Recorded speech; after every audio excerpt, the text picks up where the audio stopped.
കൂടുതൽ വാർത്തകളും വീഡിയോകളും കാണാൻ ഈ ചാനൽ സബ്സ്ക്രൈബ് ചെയ്യുക. കൂടെ ബെൽ ബട്ടൺ അമർത്തുക. Please subscribe our channel. നമസ്കാരം. എല്ലാ മാന്യ ജ്യോതിഷ പ്രേമികൾക്കും ജ്യോതിഷ വിശ്വാസികൾക്കും എന്നെ ഇഷ്ടപ്പെടുന്നവർക്കുമൊക്കെ ഈ എളിയ എപ്പിസോഡിലേക്ക് നിസ്സീമമായ സ്വാഗതം.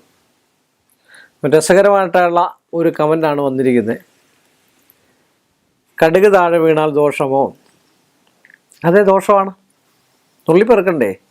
കടുക് താഴെ വീണാലേ എപ്പോഴെങ്കിലും നമുക്ക് ഇത് മൊത്തം നുള്ളിപ്പെറുക്കാൻ പറ്റുമോ? അത് വേറെ ഏതൊരു യൂട്യൂബിൽ പറയുന്ന പോലെ ഇത്ര മണി കടുകെണ്ണി 500 വട്ടം ഇരുന്ന് കഴിഞ്ഞാൽ ആ കടുകെണ്ണി തീരത്തില്ല. ഏതാണ്ട് വശ്യത്തിനോ ഏതാണ്ട് ഇതിനു വേണ്ടി പറയുന്നത് ഞാൻ കേട്ടതാണ്.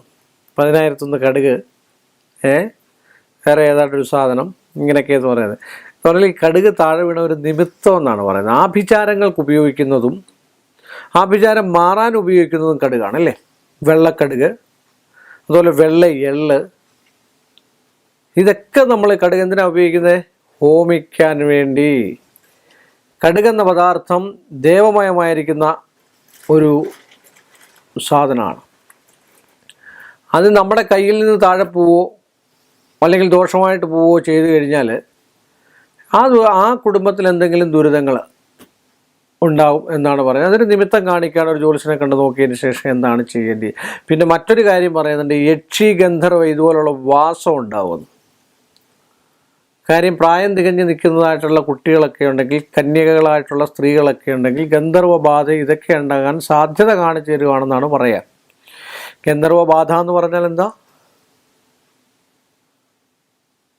ഓരോ വിവാഹം കഴിക്കുന്നതിന് മുമ്പും നമ്മുടെ മനസ്സ് വളരെ ടീൻ ഏജ് എന്നല്ലേ പറയുന്നത്.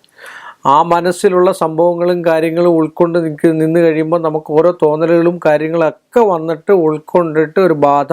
എന്താണ് ബാധയെന്ന് ചോദിച്ചു കഴിഞ്ഞാൽ ഏത് ബാധിക്കുന്നോ അത് ബാധയാണ്. പണം കൊണ്ടാണെങ്കിൽ പണം ബാധയാണ്, ജന്മം കൊണ്ടാണ് ജന്മം ബാധയാണ്, സ്ത്രീകളെ കൊണ്ടാണ് സ്ത്രീ ബാധയാണ്, വാഹനം കൊണ്ടാണ് വാഹനം ബാധയാണ്. അപ്പോൾ ആ ഒരു തോന്നൽ വരുമ്പോൾ ആണ് ഈ ബാധാപ്രവേശവും മറ്റു കാര്യങ്ങളൊക്കെ ഉണ്ടാകുന്നത്. അങ്ങനെയും പറയാറുണ്ട്. കാരണം ഈ കടുക് വീണ് കഴിഞ്ഞാൽ അങ്ങനെയുള്ളൊരു ദോഷം കൂടെ ആ കുടുംബത്തിലുണ്ടാകാൻ പോകുന്നു. അതുകൊണ്ട് അവിടെ ഭൂമിക്ക് രക്ഷകളും സ്ഥലരക്ഷകളും ഒക്കെ ചെയ്ത് കണ്ടു കഴിഞ്ഞ് കഴിഞ്ഞാൽ ഇങ്ങനെയുള്ള ബാധയൊക്കെ അടുക്കാതിരിക്കാനാണ് നമ്മൾ ഭൂമിക്ക് രക്ഷ. നമ്മളൊരു കെട്ടിടം പണിയുന്നുണ്ടെങ്കിൽ അതിന് നിങ്ങൾ കള്ളിപ്പാല ഇടുന്നുണ്ടെങ്കിൽ അതൊരു വിശ്വാസത്തിലാണ് എന്ന് പറഞ്ഞ പോലെ തന്നെ ഒരു വിശ്വാസമാണ് ഭൂമിക്ക് രക്ഷ. അത് സുദർശന യന്ത്രം എഴുതി വശ്യം ചേർത്ത് അതിനകത്ത് എല്ലാവരും അവിടെ ഒത്തൊരുമയായിട്ട് കഴിയാനും അവർക്ക് ആയുരാരോഗ്യം ഉണ്ടാകാനും സമ്പൽ സമൃദ്ധി ഉണ്ടാകാനും അന്യോന്യം വിദ്വേഷം ഉണ്ടാകാതിരിക്കാനും കുട്ടികളുടെ വിവാഹങ്ങൾ നല്ല രീതിയിൽ നന്മ രീതിയിലൊക്കെ നടക്കാൻ വേണ്ടിയാണ് നമ്മൾ രക്ഷ ചെയ്യുന്നത്. അപ്പോൾ അതുകൊണ്ട് കടുക് വീണാൽ ദോഷമാണ്. അത് എങ്ങനെയാണ് വീഴുന്നതെന്നും ഒക്കെ കണ്ടതിന് ശേഷമേ നമുക്കതിന് എന്ത് കാരണത്തിനാണെന്ന് പറയാൻ പറ്റുള്ളൂ എന്ന് പറഞ്ഞുകൊണ്ട് ഈ ചെറിയ എപ്പിസോഡ് ഞാനിവിടെ അവസാനിപ്പിക്കുന്നു. വീണ്ടും നമ്മൾ തമ്മിൽ കാണുന്നതുവരെ എല്ലാ മാന്യ പ്രേക്ഷകർക്കും എൻ്റെ വിനീതമായ നന്ദി. കൂടുതൽ വാർത്തകളും വീഡിയോകളും കാണാൻ ഈ ചാനൽ സബ്സ്ക്രൈബ് ചെയ്യുക.